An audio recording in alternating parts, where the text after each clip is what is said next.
siqale sinkonzo kanze basingalike nawe ixesha ngale 10 minutes banamamholiday ndiyazi uba ngiyatshiseka ukuhlabelela ngenxa yoba sifuna sihambe ngokwexesha laserenkini singaphumi ecaleni ngezinto zenkonzo.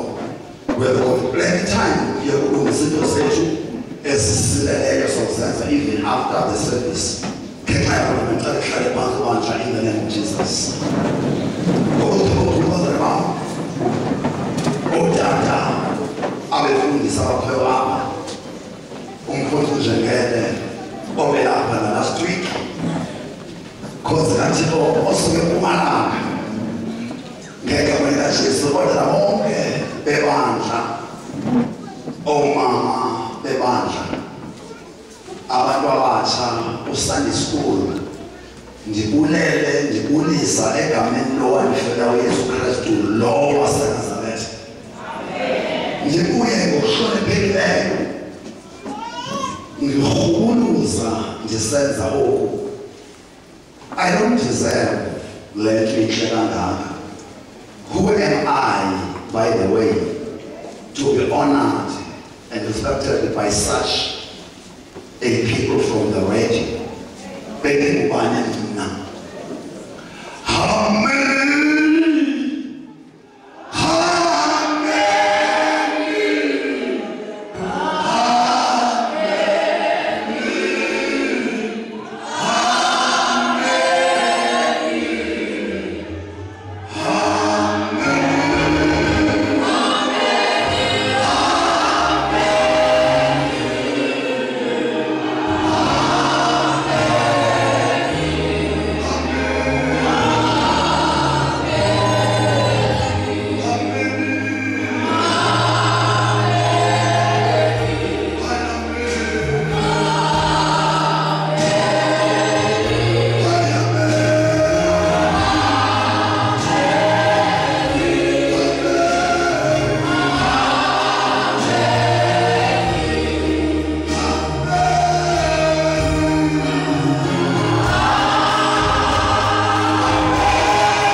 Usoba kushobeni basi.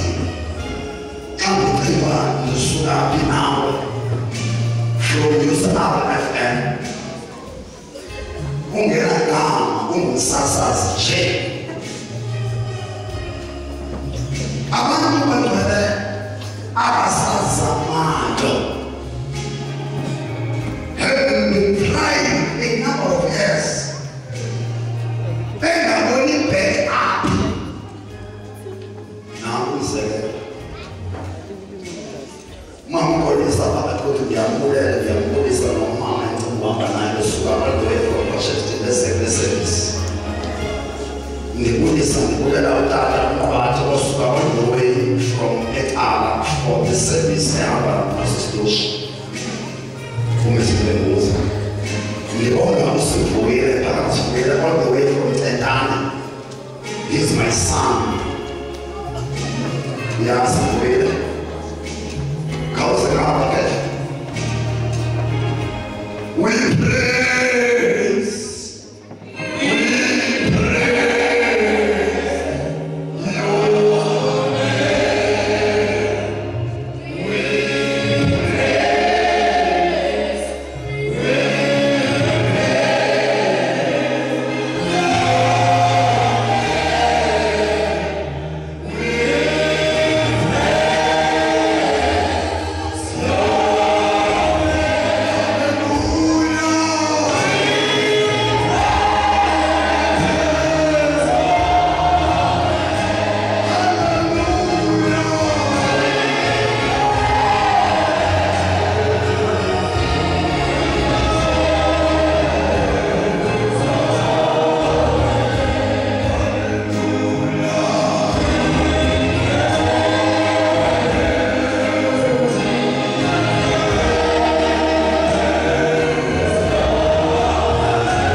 She is indeed the station manager.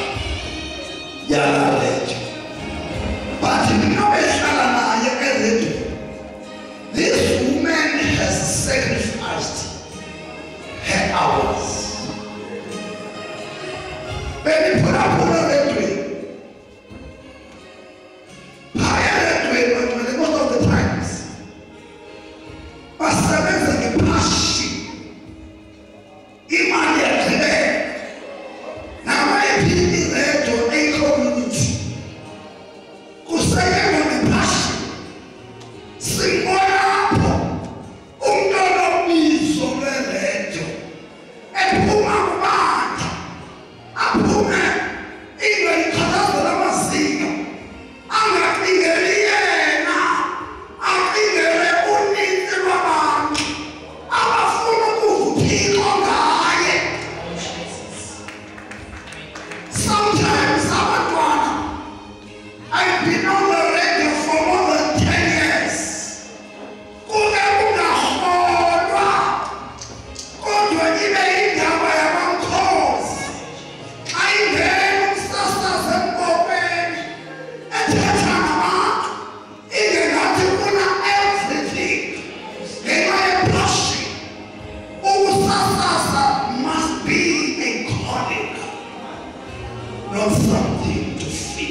Joshua naye kutusimama chaweni. Bwana wangu. Sasa tata. Mama kila ya tanda. Yongi tena nyamba na sasa. Kweli bwana ni mwingi.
specifically divinity.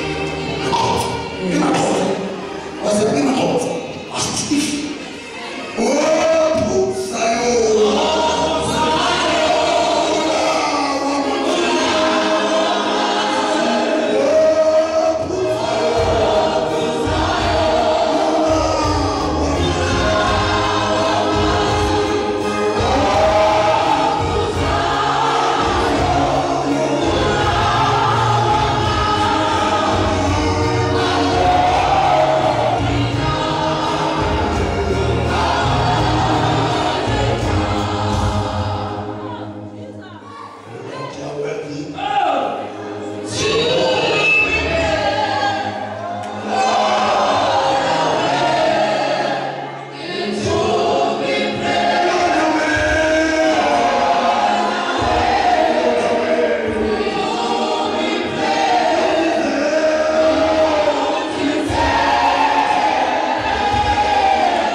as preaching utensils.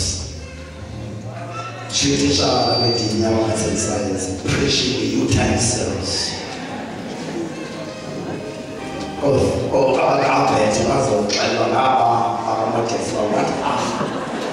preaching utensils.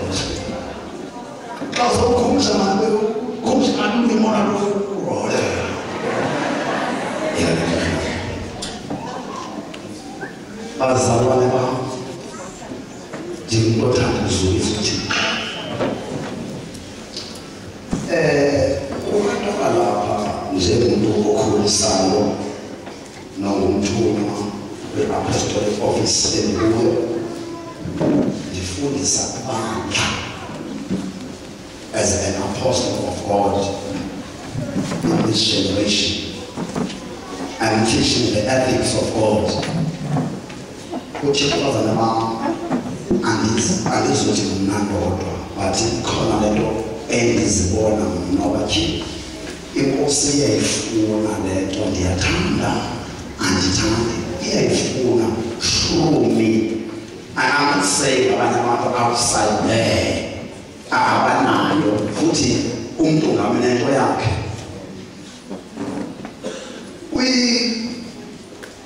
Occasions of this nature, everyone who is a man of God is expected. Ilizwi eliza motivator. Everyone is in gatherings. Ongene queen, amehlo bajikela zakabe khona. Ungenana ondenze lunch. I can trust.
I am nothing without a commando.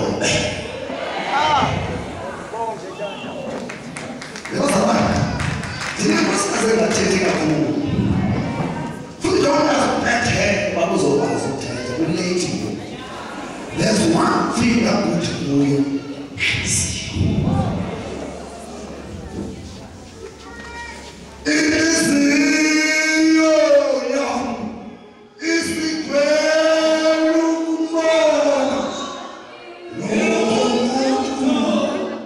Oh,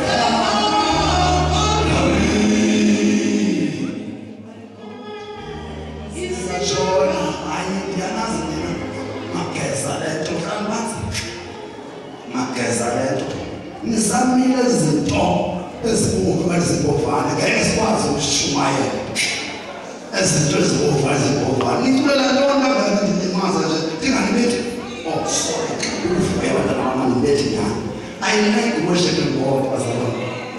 If there's something ibandlelekisha ukunqula uthixo yabona ngoba amazulu ifese zivuliwe ukunevumele emnandi bendine inkosikazi baba mama ngaphandle komfazi ngemuva ngomfazi indoda engafika umfazi ayinamsu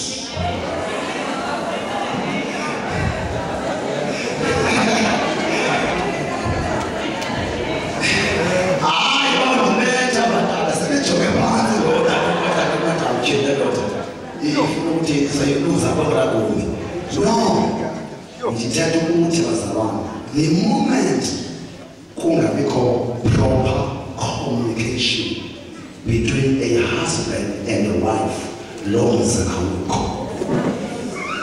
that's what I mean by overconfess. Not that it's alone. I mean communication.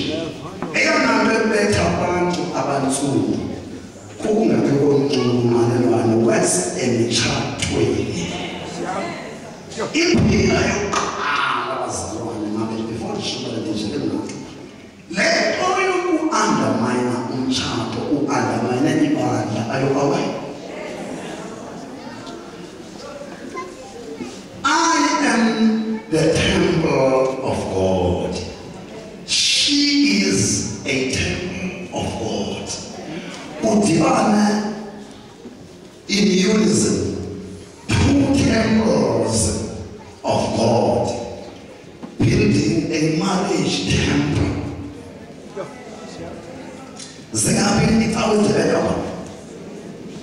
Alright. And so if I will as a man, I have as a hour assembly. Amahamente assembly amantshontsho wethu abantwana bethu. Ihamente yokuqala if akulungiswanga ihamente yasendlwini enobandla alikho.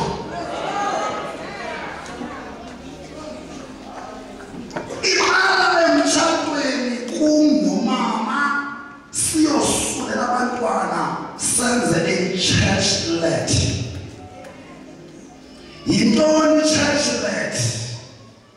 I-church-led ingayisela kodwa the first church-led libandla lasendlini yakho atsho uPaul athi xa kuhamba ngale nto athi undibonisele kwelo bandla lisendlini yakho. He was meaning the family.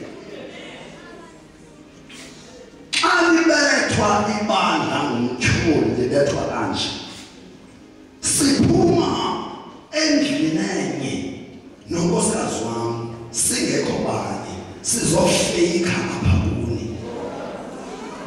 sinxiba into ezifana because abefundisi bayathanda ukufeyikha sinxiba into ezifana kanti sifane akukho kwaxolo phakathi kwethu. Then once I preach in a crowd of this nature, in a challenge yomtshato okhulekayo ndime phambi kwebandla abatshati abalapha ndibalimaziyo uba noba ndingathetha kamnandi umoya kaThixo uqine le nto ingqinwayo yile eya ebantwini lingeni. So ibandla lasendlini lilo lenza ibandla lasemandleni bebesijongo. Xa ndisiza nabantwana bam selibandla lasendlini eze omntana nefamily yakhe belibandla lasendlini sizokwakha ibandla elasendlini kaThixo. Sisuka silibandla eli-connected, united ekhaya sizokwenza umoya oyingcwele angene. Niyazi uba imitshato eyophukileyo iyambamba umoya kaThixo sekuweshipha kuba noba singayiphatha if ayikho phakathi kwam nomama izobonakala uba amandla angabikho.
sivele kuqala silududule mo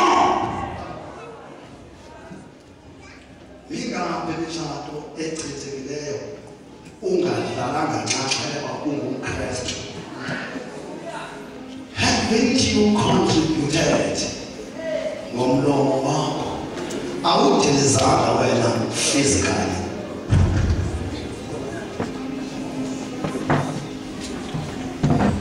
Masiyezweni.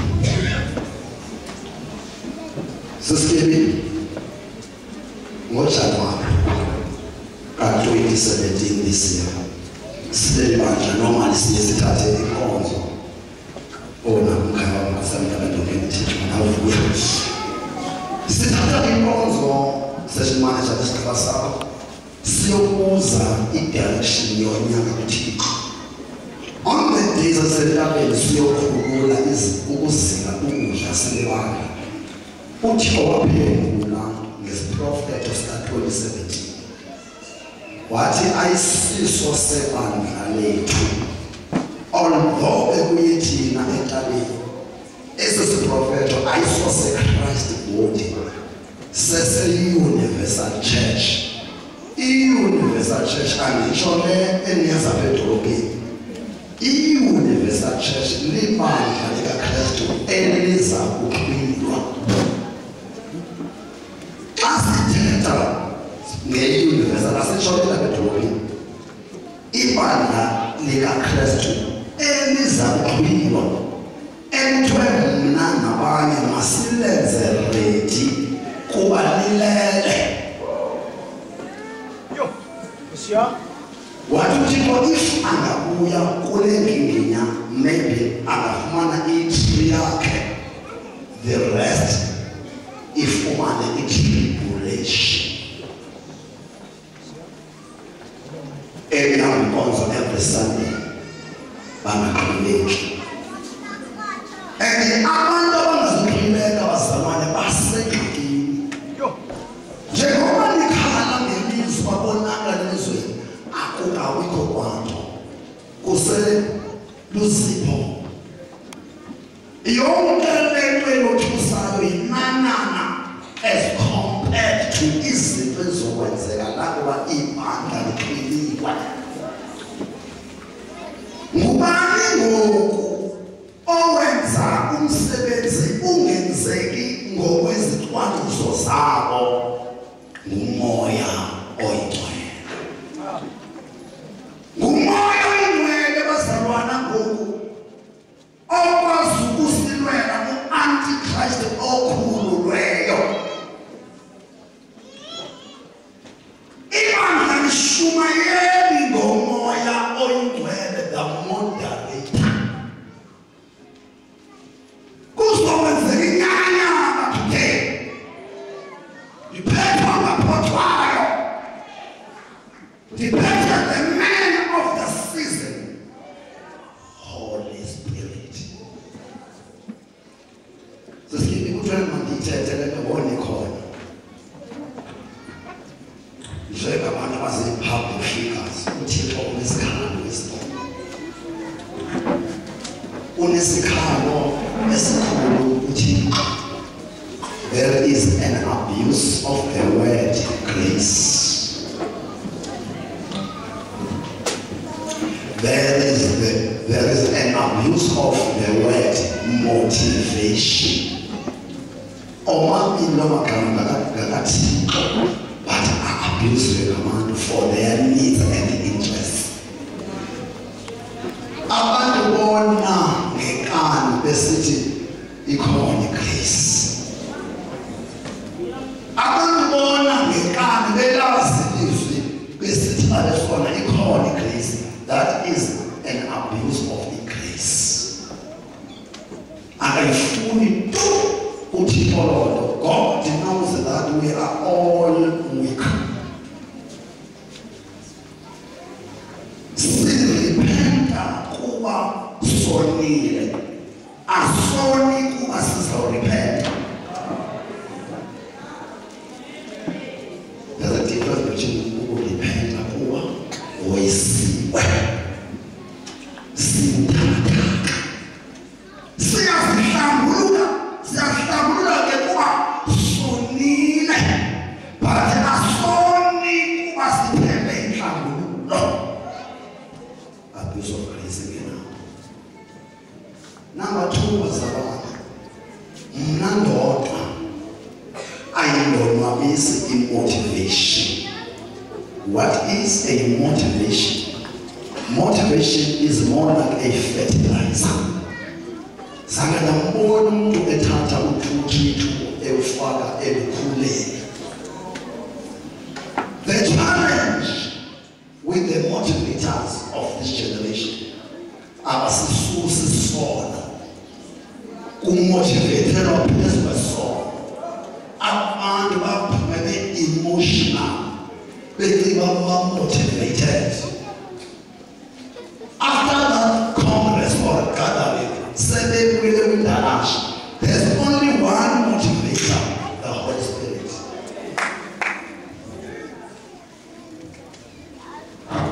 And hearing motivational speakers, as long as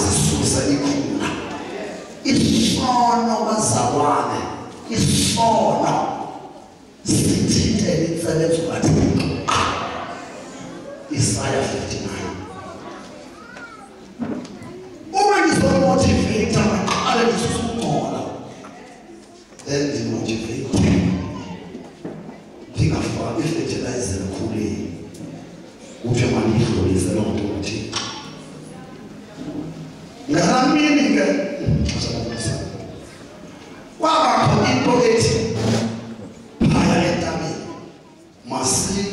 masithethe awuthi lento owalapha ebandleni oyifihlayo uyifihla kwi-risk yakhe.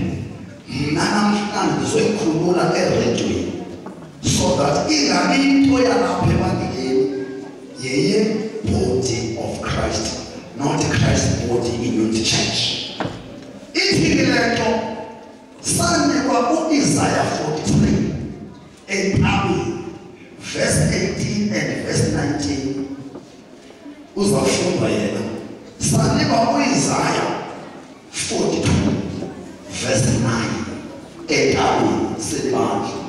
Sanikwa ku-Jeremiah chapter 31 from 31 to 35 amavesi. Cela ndifundele iBhayibhile. Nanti ke lento kuthiwa ndithume yona athi mandithishe namhlanje. Emveni koba ndithishile kuzokwamkelwa umthendeleko. Wayibamkelwa umthendeleko. Intshumayelo namhlanje i-prophetic. Namhlanje intshumayelo i-prophetic. What do I mean by a prophetic message? Into esuka kuThixo ayiphumi kumshumayeli, ayikhuzwa ngumshumayeli. Mandifundele ke oselefumene uIsaiah 43. First of all,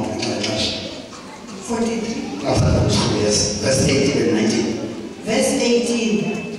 Utsho ukuthi musani ukukhumbula izinto zangaphambili. Ningazikhathaleli nezamanje.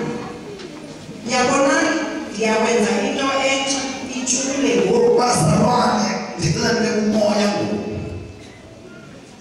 There are prophecies